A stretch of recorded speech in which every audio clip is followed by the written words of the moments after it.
Alhamdulillah, wassalatu wassalamu ala rasulillah, amma ba'd. Yesterday,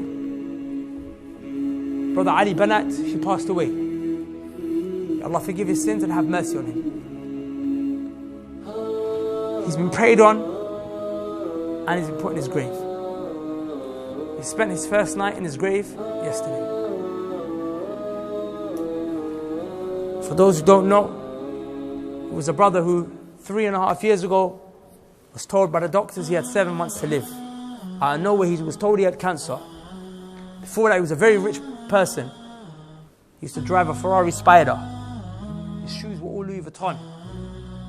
He told us when he came to the UK that they called him, or as somebody would call him, I love and as a joke, they would call him Louis Boy. Because everything he owned was Louis Vuitton. And even when I remember when he came, even a plain white shirt that he had was Louis Vuitton. The kind of thing we'd get from H&M or Primark. Got that from Louis Vuitton.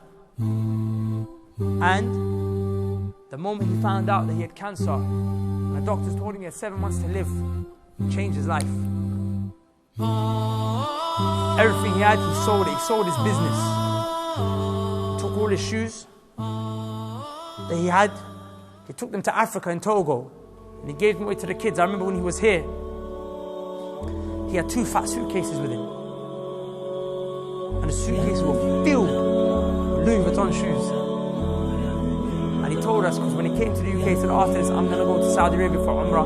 And after that, he's going to go back to Africa. He's going to go to Togo. I said, I'm going to hand these kids, I'm going to hand all my shoes out to these little kids who are not living in very good circumstances. And he gave them out. And he set up a project that's not just to feed people, but also educate them. I remember he called me one time and he told me that, no, he didn't call me, sorry, we spoke over WhatsApp. Just wanted to ask him how his project is, and he told me that we have started to do Dawah in Togo now. So we've got guys on motorbikes. And he said to me, so we call him Dawah Man. They go on a bike, they go to the villages and they give Dawah to the people. Whole villages that accept Islam. Whole villages that accepted Islam. And he said to me something that made me so happy. And he said, don't worry, we're teaching them the Sunnah. Allah, he said that to me. He said, we're teaching them the Sunnah. I remember when he was here in the UK and there was a conversation that was going on. We were talking to some Sufi guy. And he was like, by the way, listen, I'm with you boys. Meaning like, I'm on your manhaj. May Allah have mercy on him.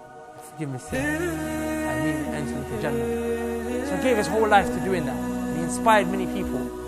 But now he's dead. So what does that mean for us? And what can we take away from this?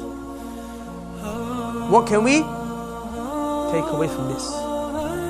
So I thought it was important, inshallah ta'ala, because this is a man who affected the world.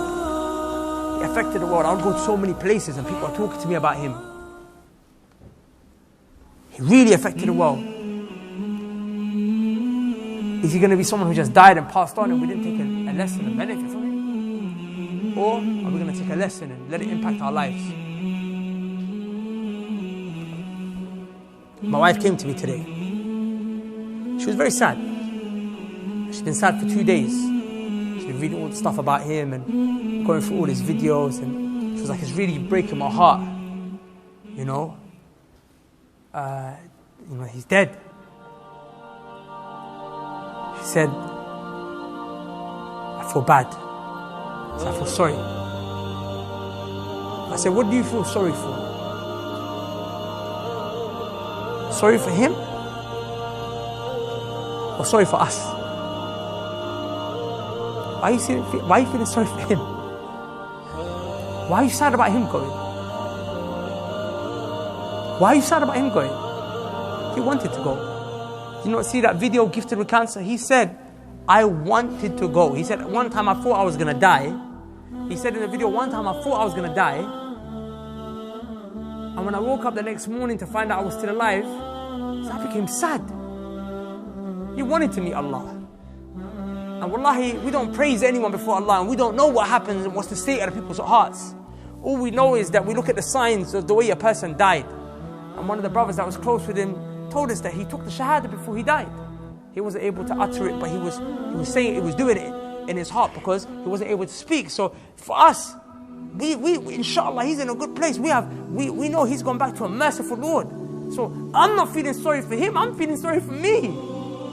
How am I going to die? Am I going to be able to say the shahada when I die?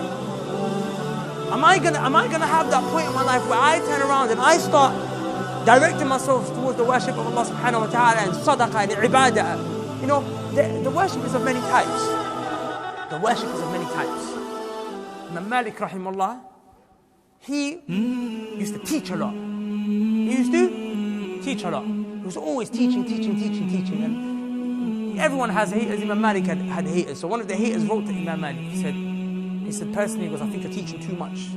So close your book, go away for about a year or two, go, become a hermit kind of thing. Just worship Allah and reflect on yourself. And Imam Malik wrote back to the guy and he said, some people, Allah opened fasting for them. The thing that they do, and which is their focus. Of course, you do all the obligatory actions and you try to do everything. But the one thing that they go in on is fasting. And some people, Allah gave them reading Quran. Like Abdullah ibn Mas'ud radiallahu anhu used to say, outside of Ramadan, not in Ramadan, because everyone fasts in Ramadan, but outside Ramadan, he used to say that I don't fast that much, because for me, I want to read the Quran, and when I get tired, I can't read the Quran the way I want to read the Quran. So he was a man who would be always reciting the Quran, always the book of Allah. And there'll be some people to whom Allah gave the night prayer. They'll be praying the whole night. Like Abu Muslim al-Khawlani rahimahullah used to be praying the night prayer. And then when he started to get tired, he used to have a stick next to him. He used to smack it on his thigh, beat his thigh like a donkey, and say, "What are you doing?" He's talking to himself. He said, "You're getting tired, and Abu Bakr is ahead of you. Uthman, Ali, all of these Sahaba are ahead of you." He would beat his leg. So to some people, Allah gave the night prayer. To some people, Allah gave sadaqah, charity, like the brother Ali, rahimahullah. Allah opened the door of charity for them. They would give sadaqah, charity, set up projects. And then Imam Malik said, to me, Allah gave me teaching. He gave me ilm. The point was, that various acts of worship you can take and say, this is going to be me. This is what I'm going to go in on. Some of us is ilm, some of us it's qiyams, night prayer, some of us it's dhikr, Quran, fasting. What is it? Some of us, we don't have anything that we can say, this is my thing that I do. This is my main thing that I do every day. I can't say about myself, I'm a man of knowledge. I can't say about myself, I'm a man of fasting. I can't say about myself, I'm a man of charity. I can't say about myself, I'm a man of Quran. I can't say none of these things about myself. So I feel sorry for me. I feel sorry for us. What are we going to take forward from this?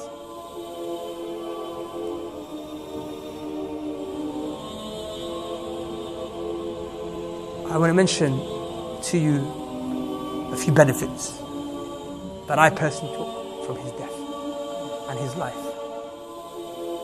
The first one is the realization of the fact that this dunya is not worth nothing. This world is not worth nothing. You know what's sad is that some of us, we wait for a doctor to tell us that we're dying